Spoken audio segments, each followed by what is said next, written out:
मुकदमे की बात समाजवादियों पे मत किया करिए। समाजवादियों पे मुकदमा शोभा नहीं देता, ये हमारा गहना है। और हम भारतीय जनता पार्टी से सिर्फ एक बात कहना चाहते हैं कि हमारे गहने में पीतल का पानी मत चढ़ाओ, हमारे गहने में पीतल का पानी मत चढ़ाओ। चढ़ाना है तो सोने के पानी से चढ़ाओ, क्योंकि हम सोना वाले हैं। मुकदमा अगर लगाना है तो जो हकीकत का है, जनता के लिए हम लड़ते हैं, जनता के लिए चलते हैं, उनकी आवाज़ उठाते हैं, तो उस पर मुकदमा लगाओ। झूठा मुकदमा लगा के हमें फंसाने और जेल की धमकियाँ मत दो। हम तो द्वापर वाले हैं, हमारा जन्म ही जेल में हुआ है। और आप क्या कह रहे हैं कि मुकदमे से पीछे हट जाएंगे? तो जो नफरत करता है करने दो, बहुत शांति से बता रहा हूँ कि जो नफरत करता है करने दो, जान थोड़ी है। और ये जो दिख रहा है ये सब धुआं है, जो दिख रहा है ये सब धुआं है, पूरा आसमान थोड़ी है। और आग लगेगी तो आएंगे कई घर जद में, आग लगेगी तो आएंगे कई घर जद में। यहाँ सिर्फ अखिलेश यादव का मकान थोड़ी है, उत्तर प्रदेश में सिर्फ अखिलेश यादव का मकान थोड़ी है, बहुतों का है, बहुतों गरीबों का है, जो आज शोषण हो रहा है। और आज गैस और पेट्रोल नहीं मिल रही है तो अखिलेश यादव को नहीं, सबको नहीं मिल रही है। और आप आज देखिए कार्यालय में इनकी गाड़ियां भी चल रही है, इनके चूल्हे भी जल रहे हैं। और जो राम का नारा दिए कि वो राम हमारे थे जो रावण मारे थे, वो राम हमारे थे जो रावण मारे थे, या राम बीजेपी के महामारी लाए हैं। लेकिन आज देखिए यही राम, जो राम लाने वाले आज सीता रसोई बंद कर दिए, राम लाने वाले सीता रसोई बंद कर दिए। अरे महाराज जी, कम से कम सीता रसोई तो आप चलवा देते अपने सरकार। अच्छा, अभी आपने कहा कि हम उसके वंशज हैं जहाँ पर हमको जेल जाने से डर नहीं लगता है वगैरह वगैरह, ठीक है, जो भी है। लेकिन जब मुकदमा हो जाएगा, जेल हो जाएगी, तो जो नौकरी के जो ऑफर आएंगे उसमें कहाँ हम लोग भाग ले पाएंगे?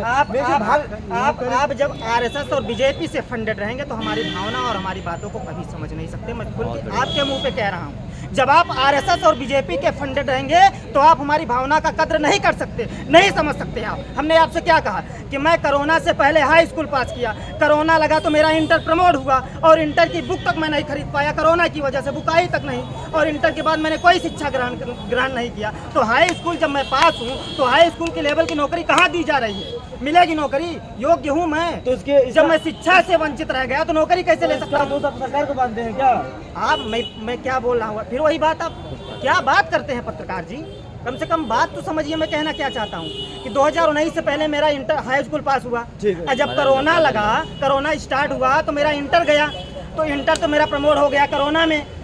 हम इंटर की शिक्षा तो ले नहीं पाए, किताब तो खरीद नहीं पाए, तो इंटर की शिक्षा मेरे पास है नहीं, मैं शिक्षा से ही वंचित रह गया। तो आप बताइए, जो हमारी नौकरी का जो आउट पेपर होता है वो तो इंटर और हाई स्कूल का आएगा, तो हाई स्कूल वाला तो मैं दे दूंगा। जब इंटर का शिक्षा से ही वंचित रह गया हूँ तो मैं पेपर कैसे दूंगा? तो मैं शिक्षा से जब वंचित रह गया तो नौकरी में कैसे जाऊंगा?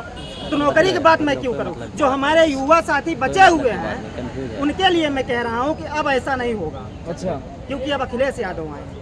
अच्छा जी, सरकार में 27 में सरकार बदलेगी, क्योंकि कोई ताकत नहीं जो सरकार बनने से रोक दे। पत्रकार साथी ओवर स्मार्ट बनने अभी से आप लोग, दुनिया की कोई ताकत नहीं, बता दुनिया की कोई ताकत जो मानिए अखिलेश यादव को मुखरी बनने से रोक दे। और अब हार जाएंगे तब क्या करेंगे? कोई चांस नहीं है। 403 विधानसभा है, चारों धर्म लोग हम लोग के साथ है, समाजवादियों के साथ है। 403 विधानसभा है।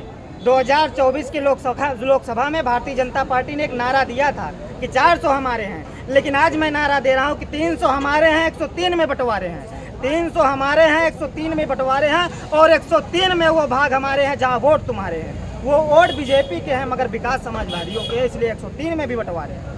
और इस बार का चुनाव जो होगा ओबीसी सम्मान के खातिर होगा, ओबीसीओं के लिए होगा, पीडीए समाज के लिए होगा। और पीडीए में पीड़ित दुखित आदमी आता है। सर्व समाज की बात करने वाले आदरणीय अखिलेश यादव जी 27 में सत्ताधीश बने।